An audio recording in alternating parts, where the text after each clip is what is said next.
I want to talk to you today about why you should hold certain products. There's a phenomenon out there called tanking. Resellers use it all the time. Basically, it's when there is an item that is a certain price and it's held that price for a while, and then a bunch of sellers get on and they try to undercut each other, and then the price just tanks, right? It plummets. So that's not good. We don't like that. We hate that. I hate that. I am anti tanking. But if you play your cards right, you may still be able to get good profit, maybe even more profit than you initially would from items that have previously tanked. By the way, how do I prevent tanking? Well, I use a repricer. I currently use Bqool. There's a link down below. It is an affiliate link. Click on that if you want to check that out. But what Bqool does is it essentially lets me set up parameters and match the buy box. So I will match the buy box dollar for dollar, right? And that's important because sometimes people undercut the buy box. So say you have a repricer or you're using Amazon's repricer and you cut the buy box by a penny to try to get the buy box. Well, for one, that doesn't mean you're going to get it.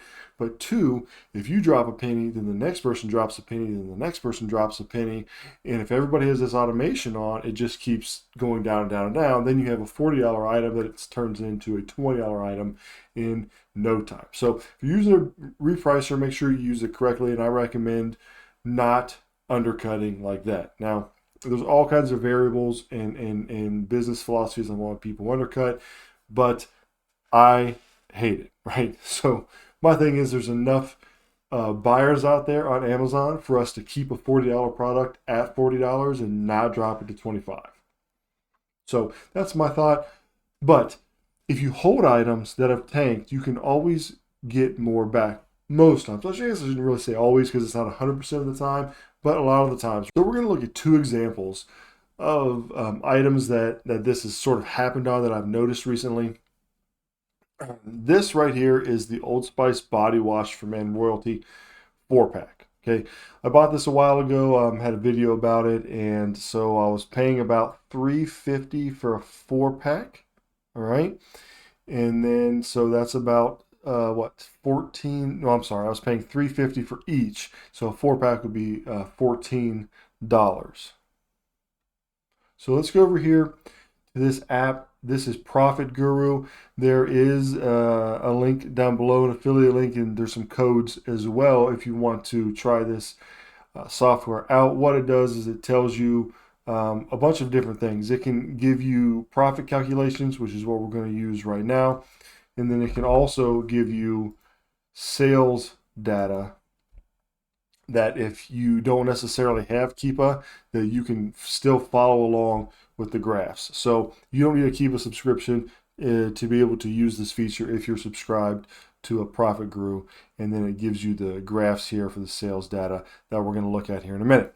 Okay, so I was getting these for $14, and if they're selling for $39.22, I'm going to be making $11 on them.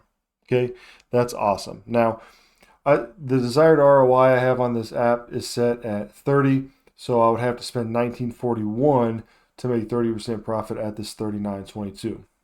Okay, so I got them for 14. Now, let's look at the data here, because you're going to see something that in a correlation to price dropping and prices going up. So we're just going to go right here to Keepa, and you can see these are sellers down here.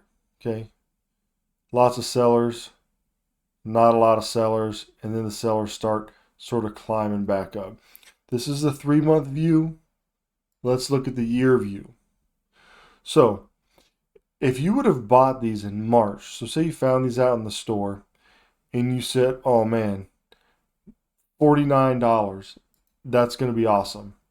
Okay, $49, I'm going to make a killing on there, because at $49, you're going to be doing really killer profit, right? You're going to be making about $20 profit on each. Now, before you bought a bunch, you would want to look at the data before that. So you could say, okay, well, before that, they're selling for like 27, 28 from Amazon, and even all the way back here, 25. So if you're buying these in March, you want to look back 3 months to 6 months and you'd make a calculated risk, right? Because you'd say, okay, man, if Amazon hops back on, I'm probably not going to make as much. So you try to get them and then get them in there so that you can, by getting them in there, I mean sending them to the Amazon warehouse, the FBA warehouse, or I guess you could sell FBM as well. Because if Amazon comes back on, they're probably going to drop it to this price. Okay, so at this point, you have no way of telling if Amazon was coming back on. You can tell they did come back on a little bit right here with the orange. So this maybe is a little bit of a risky buy if you bought these right in March. A little bit risky because if Amazon comes back on, the price is probably going to drop. Anyway, look what else is going on in this data here. If you look down here, you've got like one seller, two sellers, and it's selling high. Then all of a sudden it shoots up between March and April from one seller to 46 sellers. And look what the price did. 49 all the way down to 29. So in a month it dropped 10. So what do you think is going to happen? New people come on and they're going to match that low price. So look, it stayed from April all the way till like December at this low price. So if you would have bought these here at 14 and expected to make 15, now all of a sudden you're selling at, not even 29. Look at this, 25.75. And if you paid 14 for them, now all of a sudden you're going to be losing money on them. See, if it's 25.75 and you're spending 14, you're going to be losing like 22 cents plus the shipping cost that it takes to either ship them out or ship them to Amazon. So people freak out. What am I going to do? I've got all these items and now they're not making any profit. What do? Well, sometimes you just hold them and hope that it goes back up. And here it did. Okay, so we got into December and now all of a sudden the price is starting to go back up. Now here we are. The seller count went way down from 40 to like 10, and now they're selling at a 30, 39. So it's not the 49 that it once was, but 39 is better than the 25 that it was due to tanking. So here's just another example real quick. Now this doesn't have a buy box, but you can look and you can see what people are charging. So $17.75. And the cool thing about Profitl is it's going to go ahead and populate the ASIN right here. So when you switch over, it's going to go ahead and auto put it in here and give you this is the lowest price. So $17.75, and we're just going to say we paid $3 for those. So now we're going to be making $7.83 on them. So let's look at the year in this as well. So if you bought these back here in March, they were $11.95, $9.93. So you were thinking that you were going to make a little bit of cash on them, right? $2.66, let's say. But then all of a sudden, they tanked to, look at this, $5.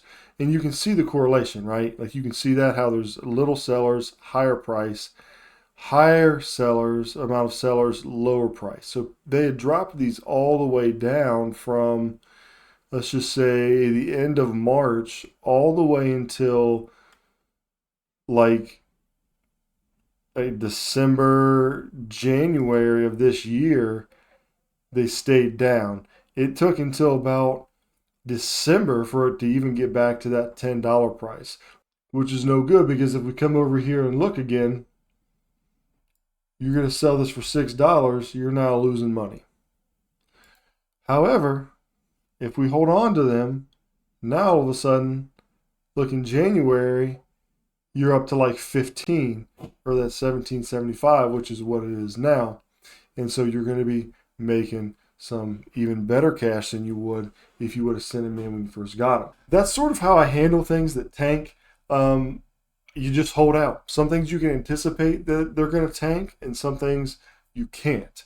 Sometimes you can look at the Keepa graphs and it'll look like these have been good for the last 9 months. There's been no issue.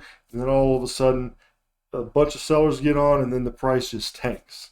So that happens. So when that happens, don't lose hope. Consider it an investment, right? It's something that you've set aside. You've got the inventory you set aside, and you're waiting to get more back on your investment when the price goes back up. So Hope that makes sense. I hope you can understand maybe the graphs a little bit more, the relationship between more sellers and then lower prices, and then also what to do when the prices go down the tube, and why it can be good to hold instead of just sending it in there, cutting to the bottom and cutting your losses. There's a time to cut your losses, but it's few and far between for me. So thanks for watching the video. Hope this helps somebody. If you like content like this, don't forget to subscribe. Have a good one, and I'll catch you all later.